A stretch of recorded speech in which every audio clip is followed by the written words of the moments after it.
Hello, yogis. So today, let's get started on our backs in Sept.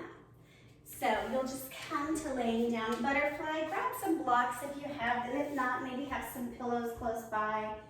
And if you need some support, put it under your knees.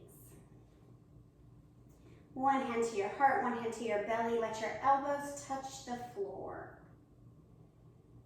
Some people will say, well, then I can't touch my belly or my heart. That's okay. It's just the concept, okay? We don't have to be so literal. Begin to deepen your breath.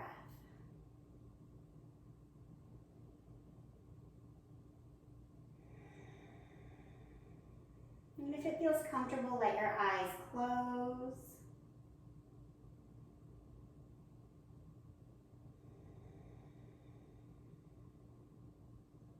And turn your attention inward. So I want you to imagine that starting in the top of your forehead on the inside is like a scanning machine or a fax machine. And you're just gonna scan from the top of your head, all the way down the face, the throat, shoulders, upper back, mid-torso, low torso, hips, down the legs simultaneously to the toes, and then back up. And at your own pace, do that a couple more times, just scanning the body. Does anything kind of pipe up and say, oh, I need attention? So I'm reading this book, and essentially the gist is individuals should behave like corporations. But hear me out, because that sounds like a trash idea at first. The concept is that once an organization gets so big, its purpose gets so massive, it has to get clear about its goals and objectives, and it has to make sure that all of the employees have buy-in to the vision and the mission. Begin to close the knees, keep the feet touching, and then open them back up. So we're doing a bit of a butterfly motion here. Feet are pressing together, ankles are flexing as the knees lift. I've been really into this lately. Couple more times. And if the knees don't touch, like who cares, right? The whole point is one day they will. So we just do that work. So the idea in this book is you need to know your why. Why are you here? Now for most big companies, they're here to make money. But before they were here to make money, they were there to fill a need, serve a purpose, right? My first thought is Patagonia when they were making climbing spikes. One more time, last one. And then they needed to actually make more money to pay for the climbing spikes because they didn't want to charge what it actually cost to make them. Bring the knees into the chest, curling into a ball. And then it rose into another need, right? Like good camping gear that could withstand the cold and wet.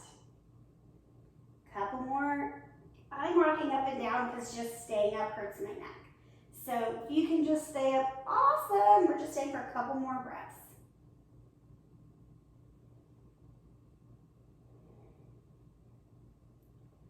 Three spinal rocks up and back until you make your way up and over to downward facing dog. So I don't know, I understand the idea, right? Like, what is the vision of my life? What is the mission statement? What is the purpose? Why am I here? I ask myself that a lot, actually. But instead of getting stuck in the like, gosh, why am I here? Why am I here? Which for some of us can be existential dread. Coming into, okay, then what's my goal? And breaking that down. Come halfway up the mat. I'm gonna grab my blocks. We're gonna halfway lift. Pausing, letting the spine get some length. I'm starting to stand a lot at my job, and so, oh, my spine is so sad. Anyways, standing, sitting, most of us are not flexing our spines all day, every day, so the spine always needs a moment to breathe.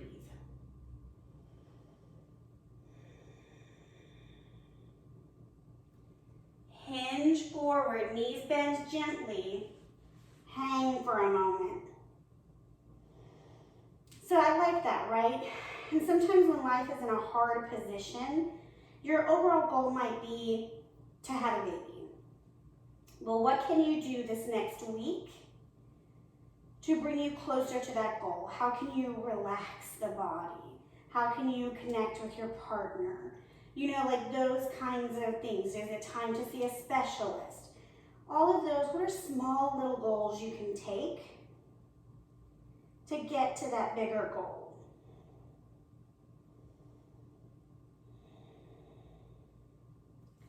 Halfway lift.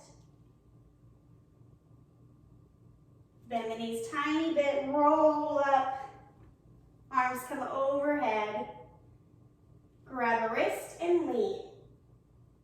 I always think of like when a company is small, you don't necessarily need a vision statement. I mean, that's good practice. But the two of you, the three of you, you know why you're there. Come back to center, other side. Like I think about when I owned the studio, Kelly was my ride or die, man. We're having a workshop, boom, she's there, setting up, cleaning up. She was there. We didn't have to explain the mission. The mission was yoga for the people. Come back to center, forward fold. But as my team got bigger, what I failed to do was loop them in on that mission. Halfway lift. And this was a very small business, right? At maximum, there were 10 of us. High push-up. But because I didn't explain the vision, I didn't have buy-in. So I started having a lot of absences, no-shows of my teachers. Lower down.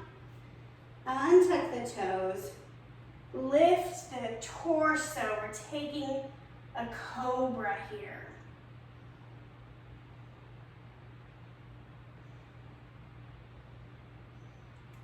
Tap the forehead back down. We're going to come to fallen angel. Arms come to a T or a goalpost. Up and over with one leg. Oh. So there's an example, right, of if not everybody knows the why, they're not going to buy in. They're not going to make you a priority. So inversely, if you don't know your why, you're not bought in. You're living this kind of passive life.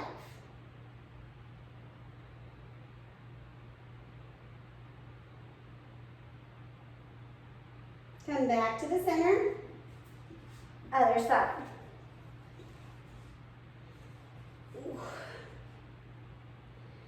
I literally woke up like 7 minutes ago, came downstairs, brushed my teeth, and put on my yoga clothes. My body was like, really? Could you not have had a hot tea first? Anyways, but I was just so intrigued by this idea about treating our lives like a corporation. And then even just on a personal level, looking back at the business and other ways that I could have done things differently or learned lessons I'm learning now. Come back to the center. Hands come under the shoulders, tuck the toes, downward facing dog.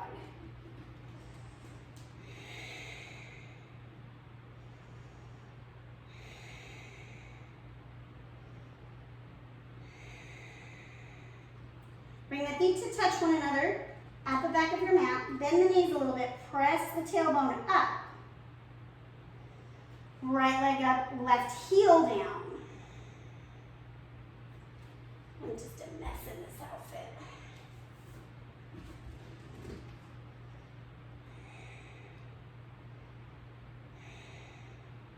Bend your knees, stack your hip.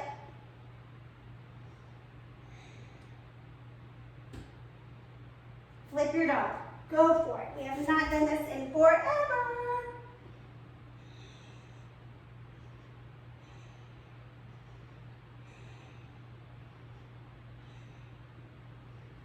Back to three-legged dog. And come down. Other side. Left leg up, right heel down.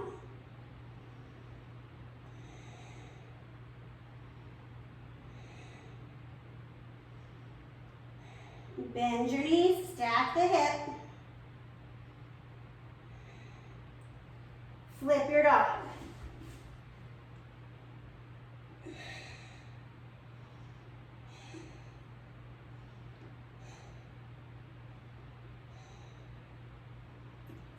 back to three-legged dog. And come down.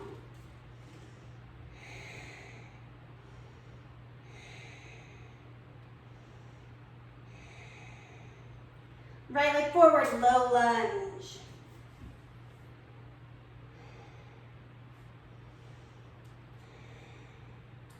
So I like that idea, right, of setting a personal vision statement.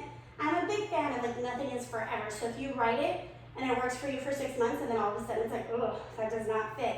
You need to reevaluate. Does it not fit because you're not doing the work, or does it not fit because the information you have has changed and you're making a better decision? Half splits.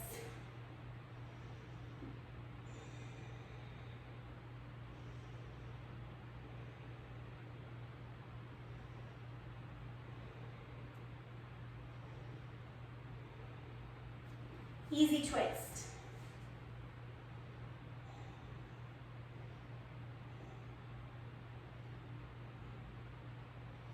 Down dog.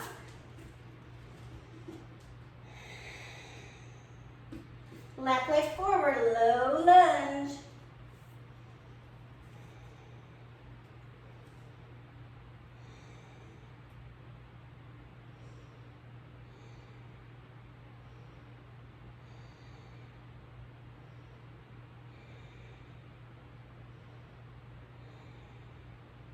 Half splits.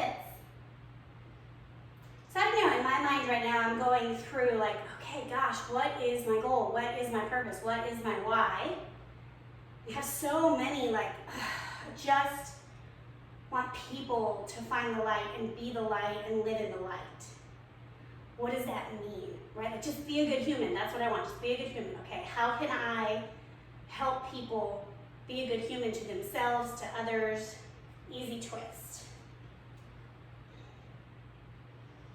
And I have chosen the path of yoga, meditation, and mindfulness for my life. Therefore, that's what I go to teach and share with others. Downward facing dog. Right? Maybe you're an educator or a doctor, and you have opportunities to impact the lives of others in big, massive scale ways, right? 100 students in front of you. Drop onto your knees. I'm gonna grab my blocks because I'm honest about what's happening in my body. I'm gonna set them up next to my heels. We're gonna come into camel. Arms come up for me, around, because I need to practice opening my shoulders. And then boom.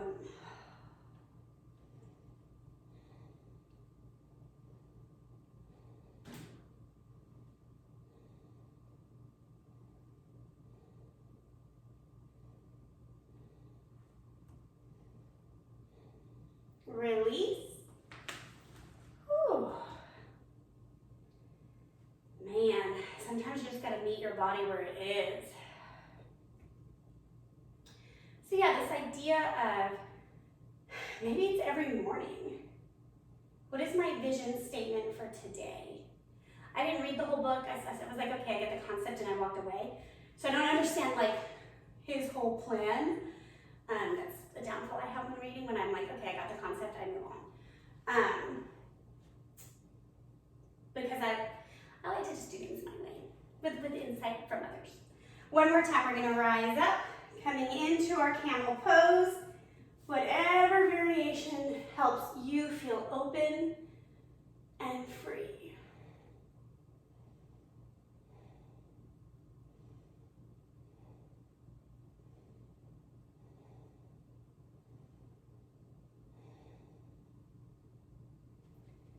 And release. So yeah, maybe it's every day. This is my vision statement for today.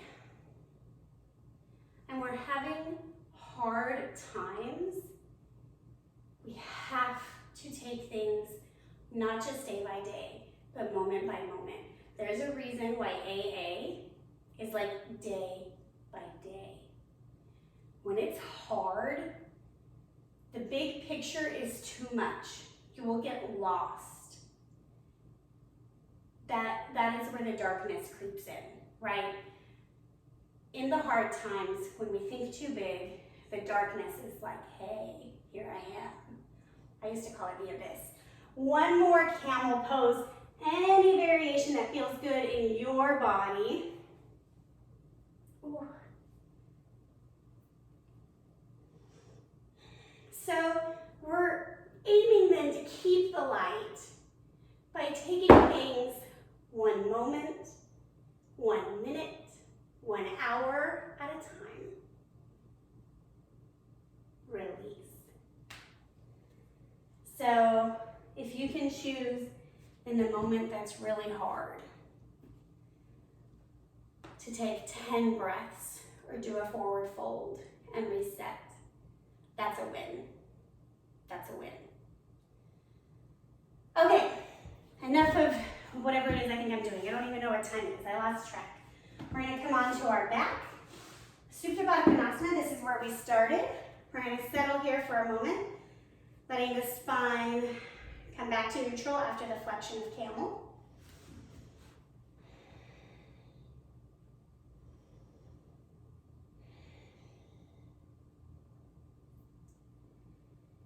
We're going to come into restorative fish pose. So if you don't have blocks, go grab pillows. Pause me now. If you have your blocks, we're going to set up one long waist between the shoulder blades.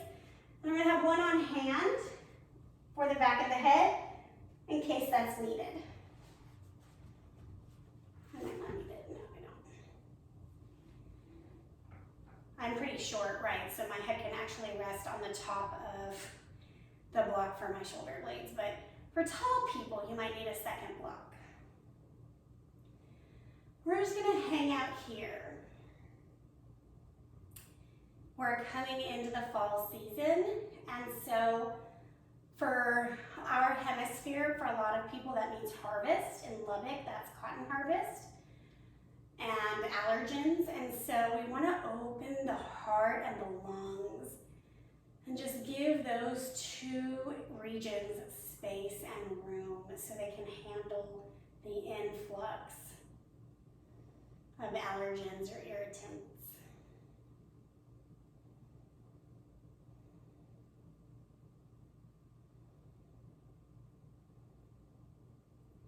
Bring your arms up overhead.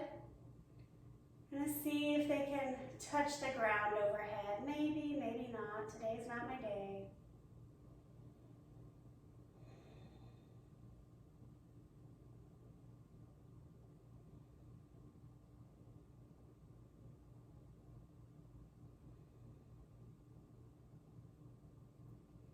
And just breathing here. I'm noticing as I exhale, my hands are getting closer to the floor.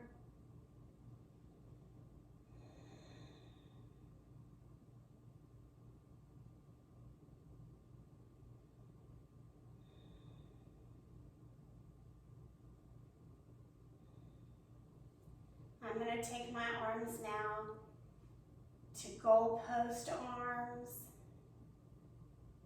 Just opening a different part of the chest.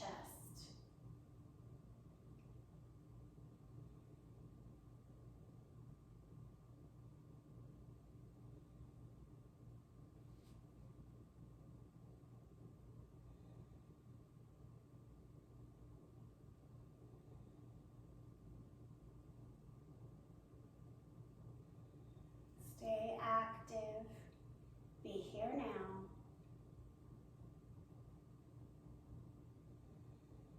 Wherever you feel tension, send your breath. And recognizing, right, that sharp stabbing pain is different than discomfort. So if something in the low back is like screaming at you, sit up, give it a break, and then reset. You'll notice that my feet are kind of like dead fish over here, flopped open. And that's the point. We're in a restorative pose. We don't have to keep active legs here. So that can help release the low back if you're having some tension there.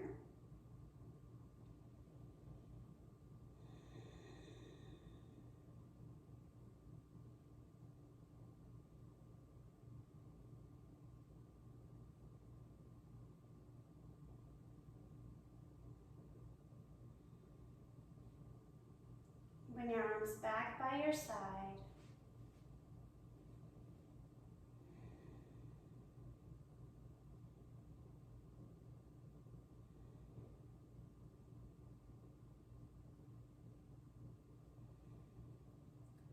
Press up just a little bit so you can remove the block.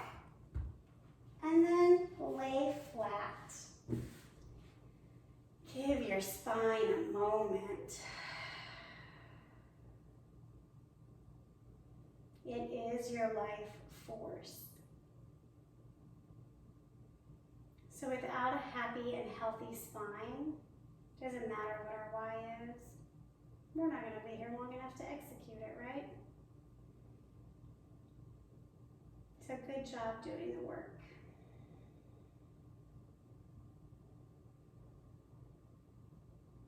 Settling into your Savasana here. Letting go of your why or your vision. Acknowledging that you can pick that up at the end of practice. And just exist exactly as you are. Perfectly made and washed in the light.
Coming back into awareness.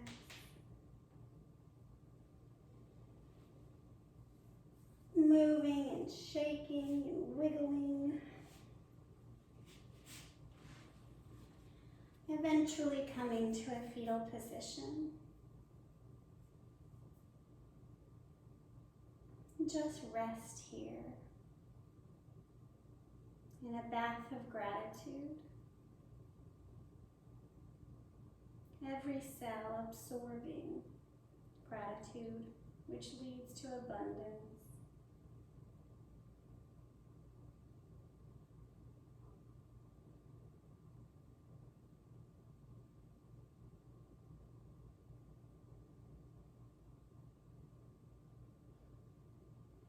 As you're ready, press yourself up to a simple seat.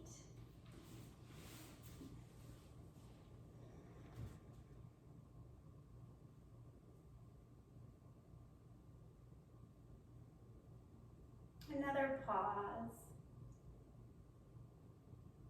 Just checking in, even a scan if you'd like, just like how we started, practice scanning. How does the body feel now? And it's okay if areas still want attention. Right, 20 minutes, not a long time. But also can be an eternity if we're doing poses you don't like. Anyhow, hands to heart center.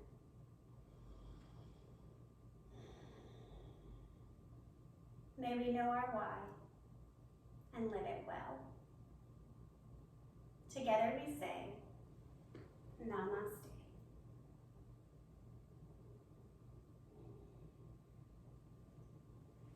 Thank you, yogis. Have a great day.